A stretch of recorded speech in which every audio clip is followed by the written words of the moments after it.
Jaya Gopi Jana Vallabha Girivaradari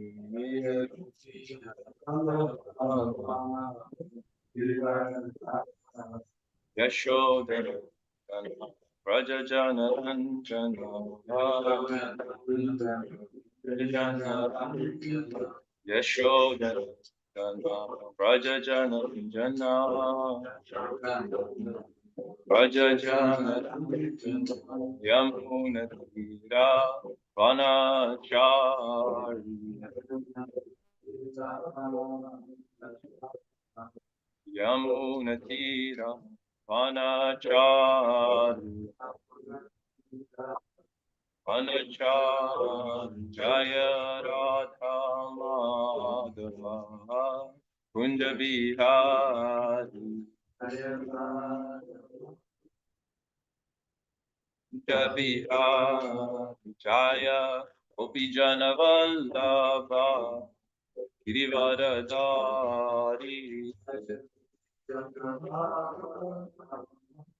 Girivaradari Yashodanandana Rajajana Ranjana Yamunatira Vanachari Jaya Kunja Bihari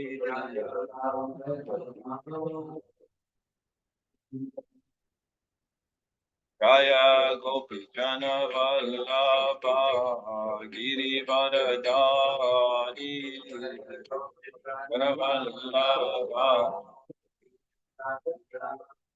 Yashodanandana Rajajana Ranjana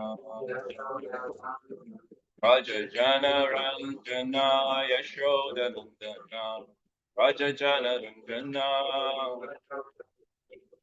Rajajana Ranjana Yamunatira Vanachari Yamunatira Vanachari Yamunatira Vanachari Jaya Radha Kunja Bihari Jai Madhava Kunja Bihari Jaya Gopi Jana Vallabha Girivaradari Vallabha Girivaradari Jaya Gopi Jana Vallabha Girivaradari Girivaradari Yashodanandana Vajajana Ranjana Yamunatira Vanachari Vanachari Yamunatira Vanachari Vanachari Yamunatira Vanachari Vanachari Shivard Paramahamsa Viraj Vicharan Slowly Status Vishwanath Rangers Isi Bhakti Vedanta Swami Maharaj Shri Prabhupada Ki Jai Jai Shivard Paramahamsa Viraj Vicharan Asto Status Vishwanath Rangers Shri Bhakti Siddhanta Saraswati Goswami Maharaj Prabhupada Ki Jai Gaur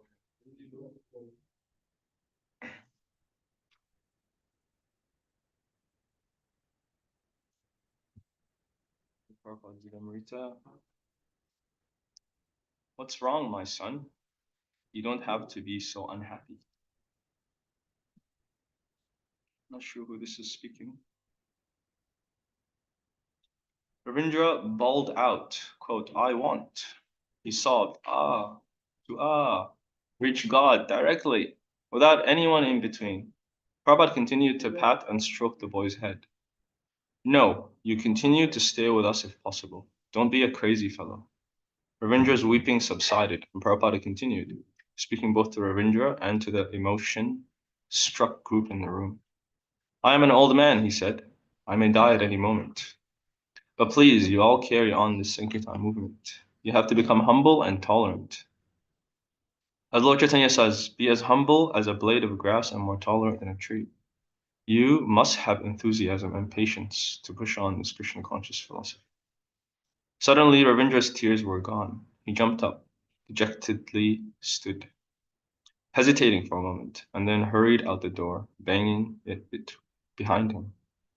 Ravindra Swaroop's dramatic exit from Krishna consciousness shocked the devotees. Prabhupada sat still and continued speaking to them gravely, asking them to stick together and push on the movement, for their own benefit and for others.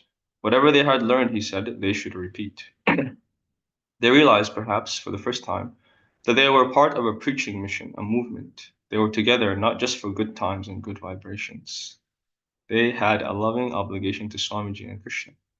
Prabhupada returned to his apartment, which soon became chaotic. It was late. Many people wanted initiation. Mukunda, Jayananda, and other temple leaders tried to determine which candidates were sincere. They selected candidates, half a dozen at a time, and allowed them into Prabhupada's room. Prabhupada sat behind his little desk, chanted on each person's beads, and returned them, giving each person a spiritual name. Kirtanananda requested him to stop. Further initiations could be done through the mail. But Prabhupada said he would continue initiating whoever was present. Mukunda and Jayananda set priorities. Some persons had been waiting months to be initiated and were obviously sincere. Others would have to be turned away. Srila Prabhupada Gita. Sarvashashtabdi Piyusa, Sarvavedaika Satpala, Sarvasiddhanta Madhyat, Sarvalokaika Dhripada. O nectar of the ocean of all scriptures, singular food of all the Vedas, rich man, precious gems of all conclusive truths, you're the only giver of sight to all the worlds. Sarva Bhagavata Prana, Srimad Bhagavata Prabhu, Kavitvam Tavatitatya, Shri Krishna Parivartida. O life heir of all the Supreme Lord's devotees, O Master Srimad Bhagavatam, you're the sun risen in the darkness of Kali, the exact image of Shri Krishna. Paramananda Pattaya, Prema Vakshasharayate, Sarvada Sarvasiddhaya, Shri Krishna Namaste. I bow down to you, who are supremely blissful to read. Every syllable pours down a flood of prema. You can always be served by everyone, you are Shri Krishna himself. Madeka Bando Matsangam Madguru Manmahadana Manishtaraka Madbhagya Madanandana Mustati. My only friend, my constant companion, my spiritual master, my great wealth, my savior, my good fortune, my source of ecstasy, I bow down to you. Asada sadata dayam tima chittatakara Hanuman chakada chidman prema hit kantarospara. O bestower of saintliness to the unsaintly, exalted and small, please and visibly always appear in my heart and my voice of pure love. Om Namo Bhagavate Vasudevaya. Om Namo Bhagavate Vasudevaya. Om Namo Bhagavate Vasudevaya. Om Namo Bhagavate Vasudevaya. Om Namo Bhagavate Vasudevaya. Vasudevaya.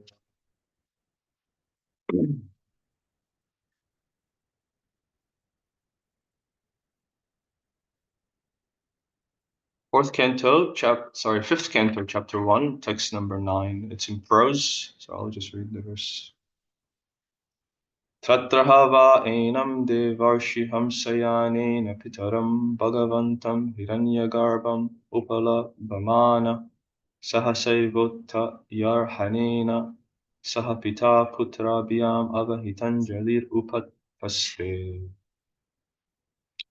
Word for word, tatra, there, hava, certainly, enam, him, devarshi, the great saint Narada, hamsayanena, by the swan carrier, Pitaram, his father, Bhagavantam, most powerful, Hiranyagarbham, Lord Brahma, Upalabhamana, understanding, Sahasa eva, immediately, Utaya, having stood up, Arhanena, with paraphernalia for worship, Saha, accompanied, Pitaputrabhyam, by Priyavrata and his father, Swayambhuva, Avahita Anjali, with respect and folded hands, Upataste, worshipped. Translation and purport by Srila Prabhupada. Lord Brahma, the father of Narada Muni, is the supreme person within this universe. As soon as Narada saw the great swan, he could understand that Lord Brahma had arrived.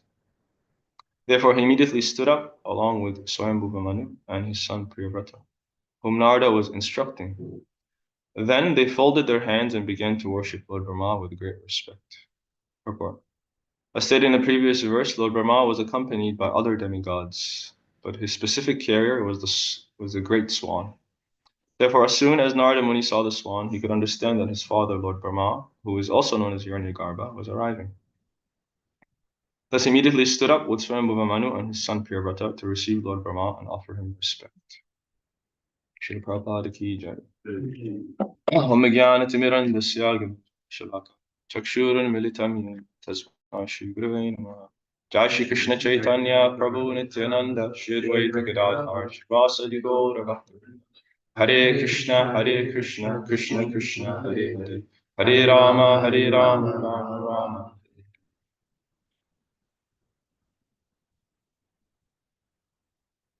I'll read the translation once more. Lord Brahma, the father of Narada Muni, is a supreme person within this universe. As soon as Narada saw the great swan, he could understand that Lord Brahma had arrived. Therefore, he immediately stood up along with Swayambhuva Manu and his son Priyavrata, whom Narada was instructing. Then they folded their hands and began to worship Lord Brahma with great respect. Hare Krishna, dear devotees. I see that we have started the 5th canto, and these verses, at least the beginning of this chapter, is describing Priyavrata. We know later on he falls into a dilemma. Does he follow Narada Muni's instructions or Brahma's instructions? Narada Muni, I believe, is instructing him to renounce, and Lord Brahma is wanting him to take up to propagating the universe.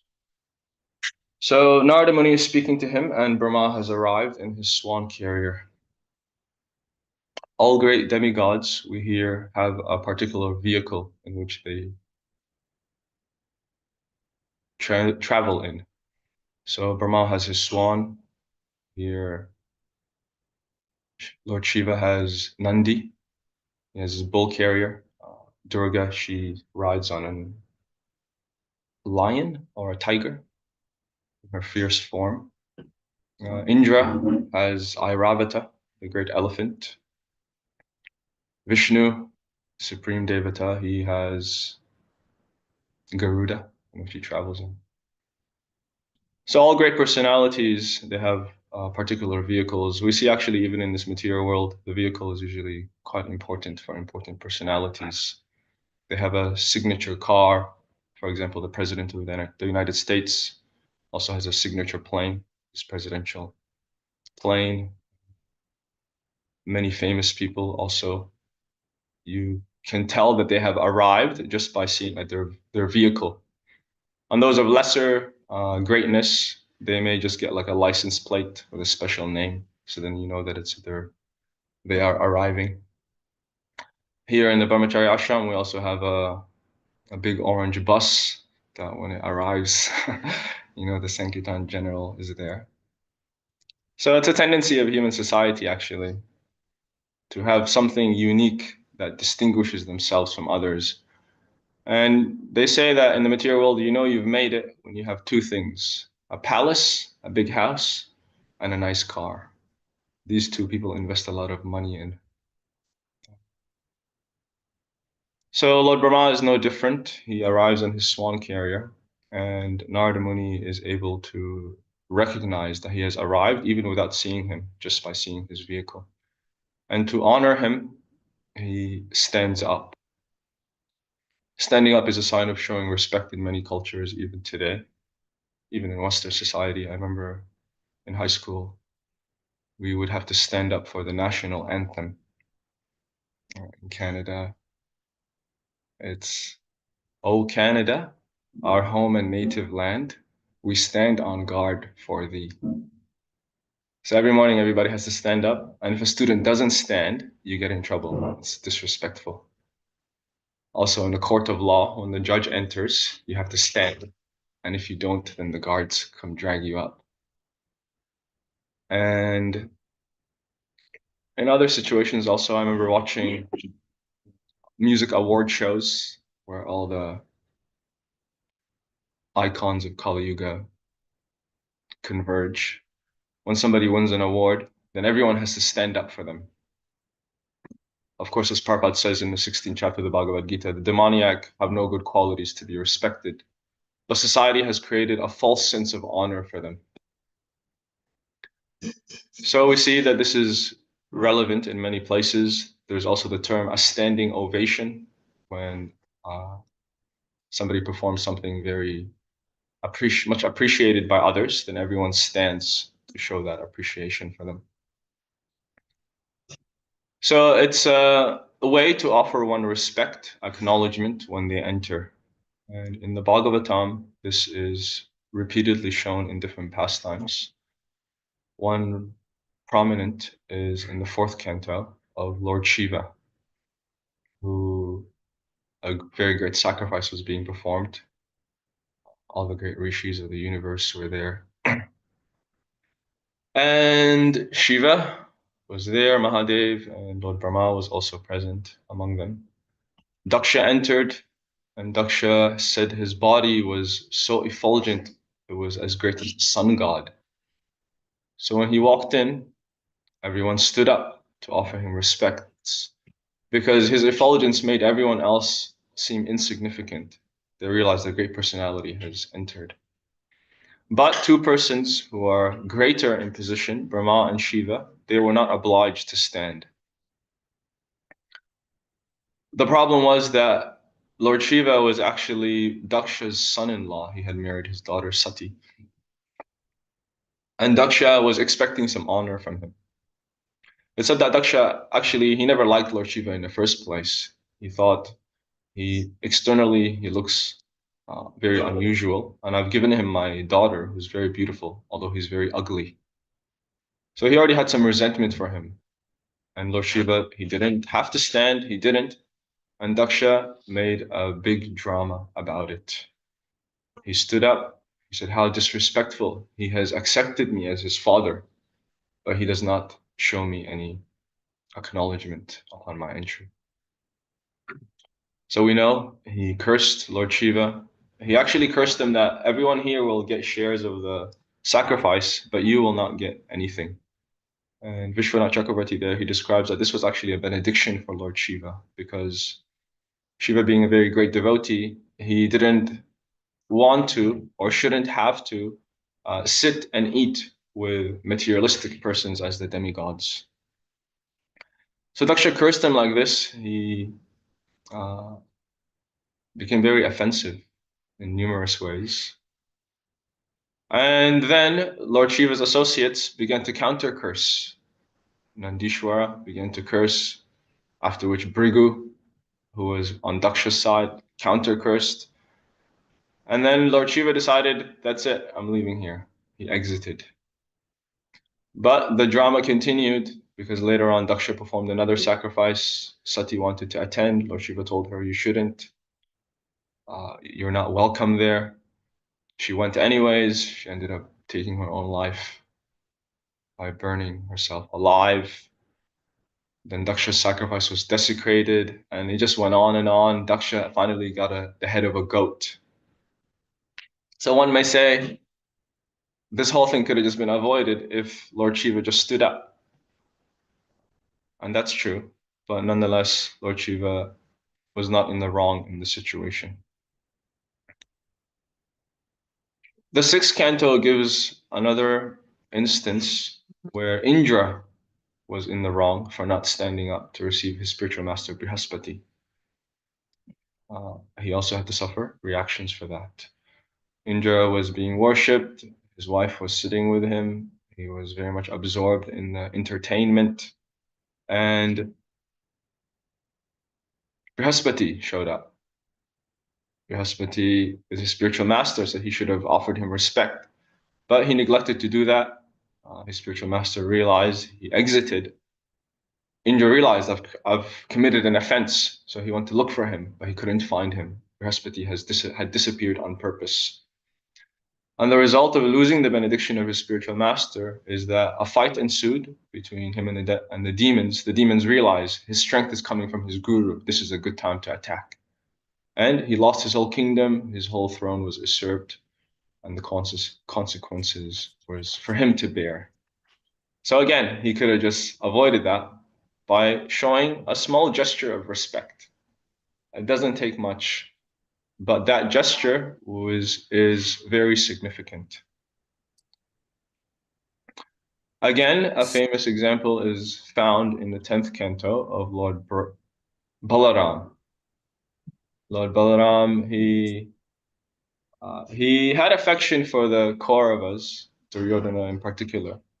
And so he heard the battle of Kurukshetra is about to take place, and he didn't want to take sides. So he decided, I'll go on pilgrimage. He did that, visited many holy places. Finally, he came to Naimisharanya, where a group of sages were converged. And on the Vyasasan speaking was Romaharshana Sutta. When Balaram entered, all the sages, they stood up. Some stood up and then offered obeisances. The elder brahmanas, they stood up and gave him blessings. The Romaharshana Sutta, he followed the etiquette, which is generally true. If one is sitting on the Vyasasan, they don't have to get up. They are performing a service and they can neglect to do that. But the problem is that Balaram was not an ordinary person. He was the Supreme Personality of Godhead himself. So therefore that etiquette should not have been followed. He was obliged to get up and pay obeisances. So Balaram, after finally being seated, he recognized the Romaharshana Sutta, although he is put on the most exalted platform of the Vyasasan, he's not qualified to sit there. And he reasoned that Romaharshana didn't stand because he saw Balaram as a Kshatriya. And he thought, I'm a Brahmana. But actually, he was born in a Pratiloma marriage from a Brahmana father, no, Kshatriya father, and a Brahmana mother, something along those lines. In other words, it was a mixed birth, which kind of disqualified him from the beginning. So Balaram said, actually, he has a low birth and he doesn't want to offer respects to a higher caste.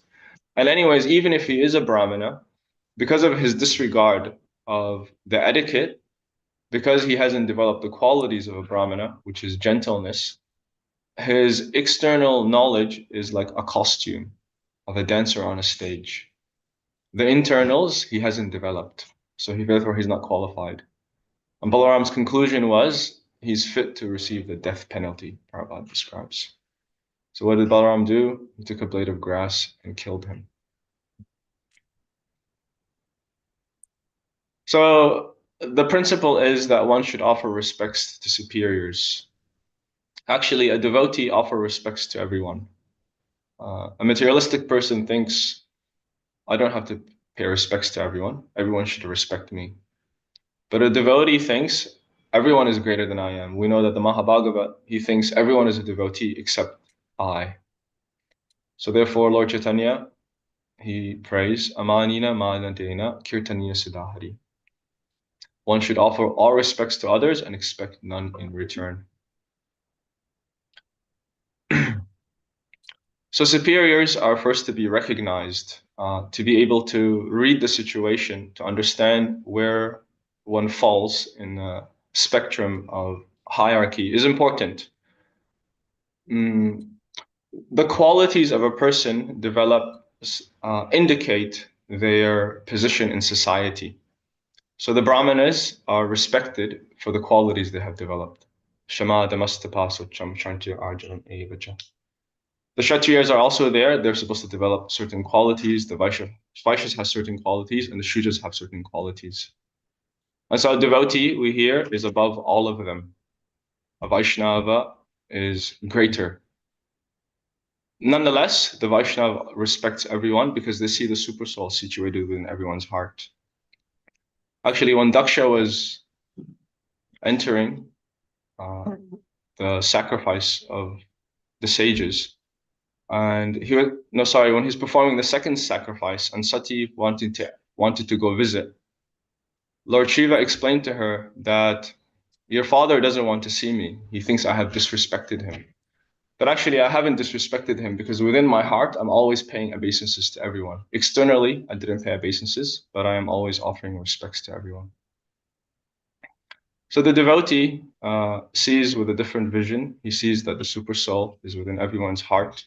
He sees that everyone is a temple of the Supreme Lords, and therefore he offers respects to everyone. Ultimately, Krishna is the most supreme, and we offer our respects to him. We do that also by standing up. Situations such as the arti, everyone has to arise. Deity is present. Sometimes in the morning, I might feel that it's too early in the morning to be standing up for Mangalarti, for example. But I try to remember that this is a devotional service, just standing up to receive the Lord. So actually, all the offenses, particularly to the deity, are meant to help us to remember the supreme position of the Lord and the subordinate position of ourselves. Because the jiva is by nature dependent on Krishna. And when we forget that, then we live in the material world as independent. As Krishna also says, ahankara vimudatma kartaham iti manyate. We think that we are the doers of everything, but we are independent from Krishna.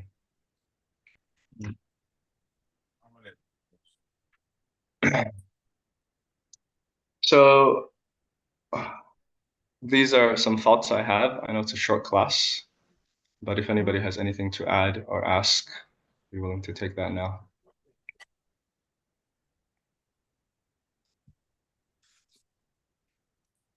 Anyone here? Hare Krishna Prabhuji, Dandavat Pranam. Hare Krishna. Thank you very much for the very nice class, although short, but very nice. You have mentioned about the importance of... You have shown the importance of respect. I can't hear you, Prabhu, because there's something else happening now. Okay, I'm just trying to stop them. Just a minute. I think it has stopped now. Okay. Yeah. Thank you for the very nice class, particularly bringing out the importance of showing respect to seniors. And it is a Vedic system, and you have very nicely told it is now even prevalent in the Western world also. But that is the materialistic things. But for a devotee, respecting a senior devotee comes out of his knowledge from the Vedic system. He knows that he can make his life successful only he takes the knowledge and the instruction from superior person, and by this way he can learn and he can progress.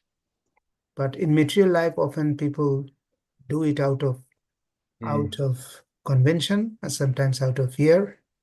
But in devotional life, it is the life and soul of a devotee, because he knows to approach the Lord, one must get the mercy of a senior devotee or a Vaishnava who is knowledgeable. Only by mercy of a superior Vaishnava or the Supreme Personality of Godhead one can reach the destination of devotional service.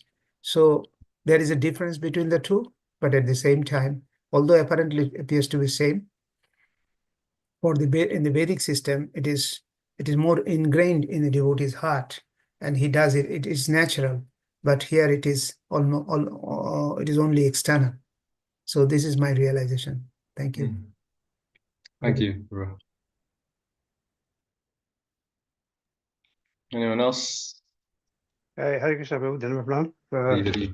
Thank you for this short but very enlightening class, especially paying respect to all the seniors. And sometimes we see that when you offer obeisances to senior devotees or on a spiritual master, they also sort of pay respect to us.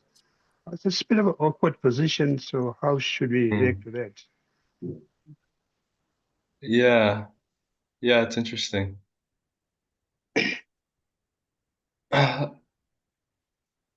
It does put us a devotee in an awkward position when others pay obeisances to them.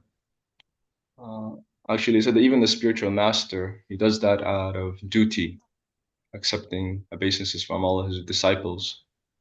But the trick is, or the main component is that when somebody pays obeisances to a devotee passes that on to their spiritual master. And that spiritual master passes it on to his spiritual master, and ultimately it goes all the way back to Krishna himself. So if a senior devotee pays obeisance to us, it does put us in an awkward situation, but at the same time, it allows us to appreciate their humility even more.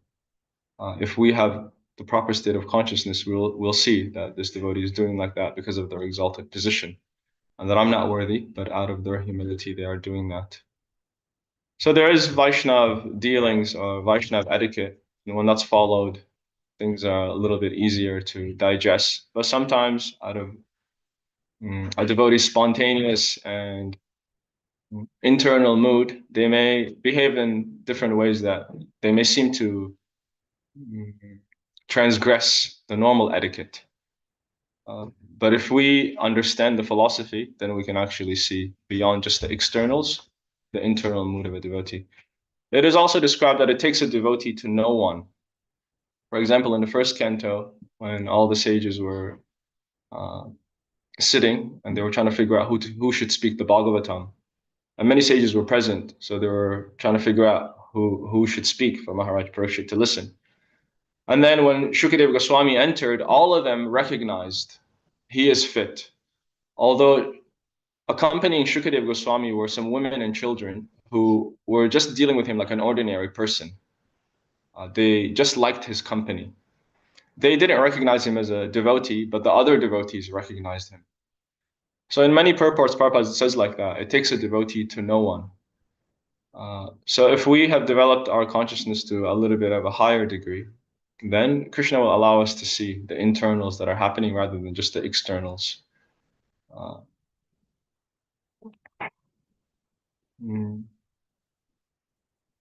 Also, a devotee tries not to embarrass another devotee. Generally, we may want to do something, but it's good to consider how our actions will affect the other devotee. So in other words, we should try our best not to embarrass other devotees. I'm not sure if that helps for everybody, but those are just some thoughts. Thank you for explaining this so nicely. Yeah. We also see in Bible that Lord Jesus Christ also washed the feet of the disciples. I mean, that's quite a bit of humanity to do that. Maybe you'd like to comment on that. Yeah, there's the example given also, I believe, in the fourth canto, Dhruva Maharaj, who his mother was his spiritual master, but he took her back to Godhead by his advanced position. So Prabhupada also, in those purports, if I remember correctly, he prays that I hope that some of my devotees will become so advanced that they will take me back to Godhead. So it's the natural. It's a bit of a. It seems to be a contradiction that the more advanced devotee thinks themselves less advanced. But Mahaprabhu also, he felt like that, and he prayed, although he had the greatest love for God. Na prema gando stitarapi me haro kundapi sambhagya param prakashitum. I have not a tinge of love of Godhead within my heart. If you've seen me crying in ecstasy, you should understand that I'm just making a show. So, yeah, there's a lot of different aspects that we have to see in perspective to be able to understand what's happening in the life of devotee and the interactions between the devotees and the philosophy. There's so many pieces of the puzzle that allow us to understand things in the completeness. I was thinking also actually in this pastime that Narada Muni, he could have thought himself so great. He could have thought, I don't need to bow down to Lord Brahma. Because actually Narada Muni has more contact with Krishna than Lord Brahma. Lord Brahma also, we know the Brahma Vimohana Leela where he disrespected Krishna. And Narada, he's the spiritual master of many devotees. So he could have thought, okay, Brahma showed up, but it doesn't matter. I don't have to pay obeisances. But he understood, this is my spiritual master, this is my father, this is the proper etiquette.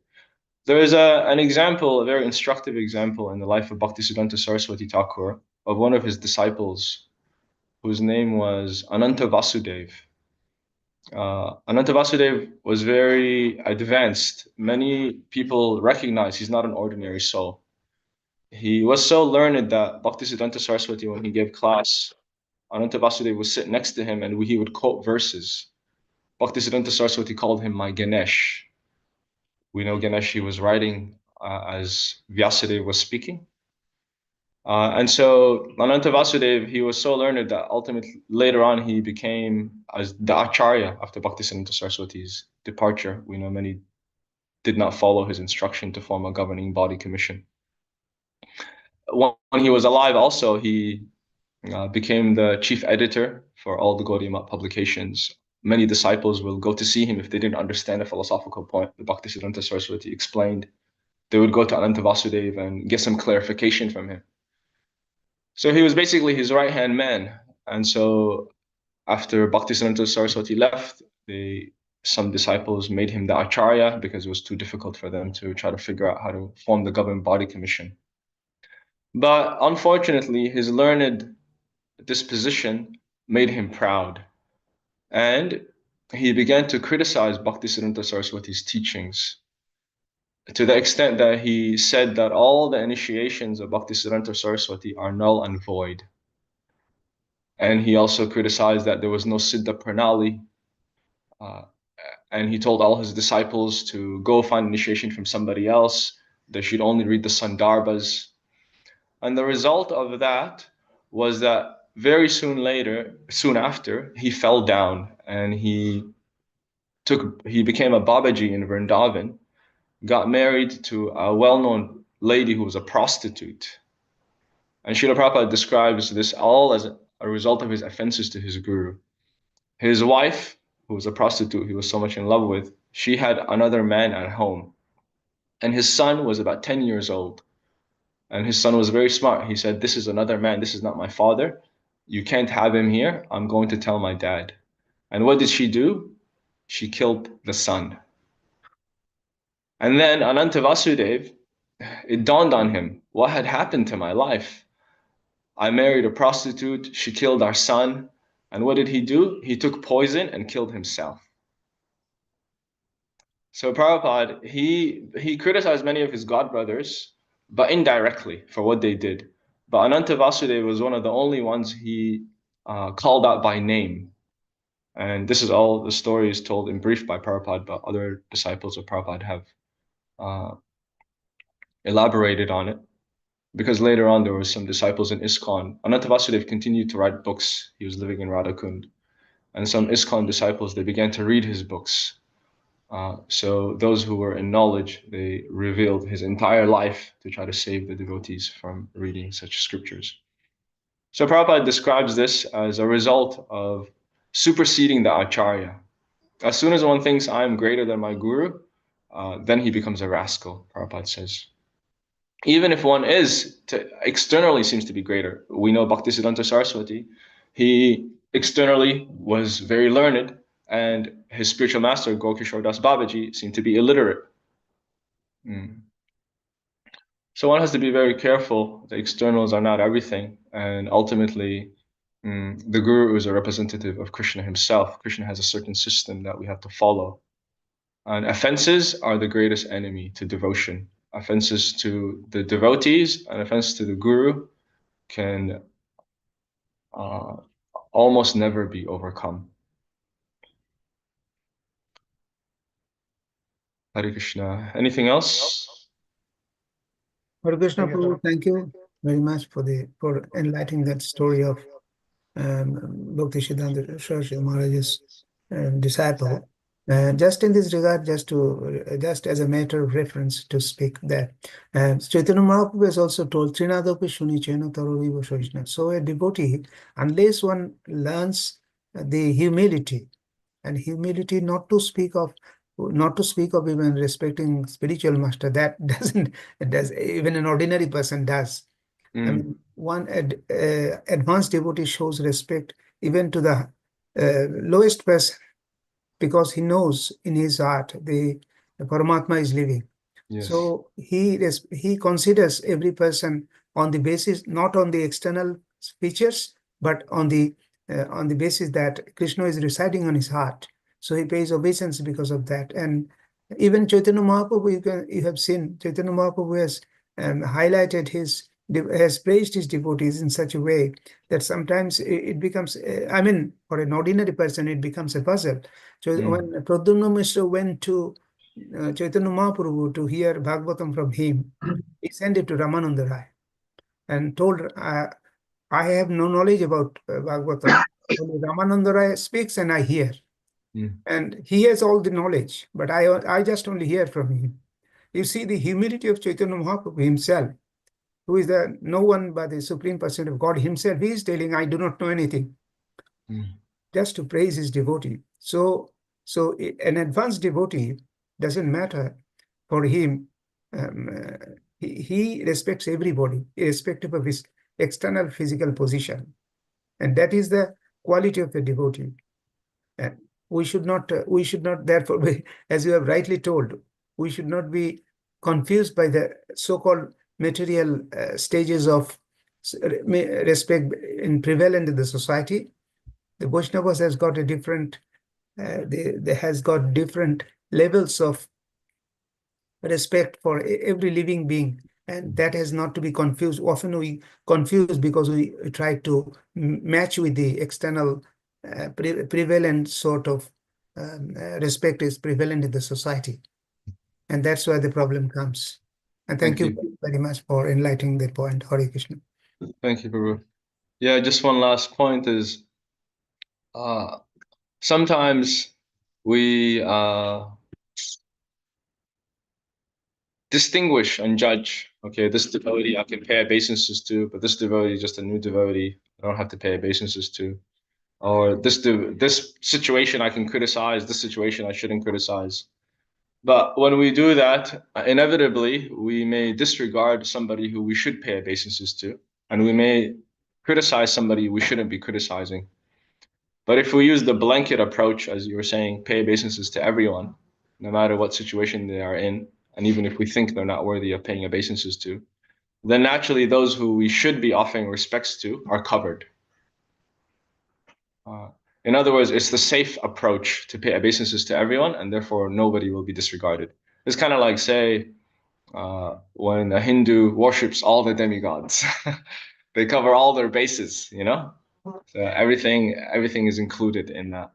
So it's definitely the safe approach to avoid criticizing, even if we think it's a suitable time, and pay obeisances even if we think it's not a suitable time.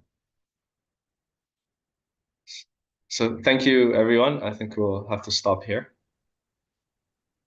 Thank you, Prabhu. Well, Grantora Srimad Bhagavatam ki jai. Kripasindubhyo cha patitana pavanebhyo Vaishnavebhyo namo namo. Ananta Koti Vaishnavbrinda ki jai. Srila Prabhupada ki jai. Jai. Vrndavan Madhurya Prabhu ki jai. Go. Hare Krishna. Krishna Chaitanya Prabhu.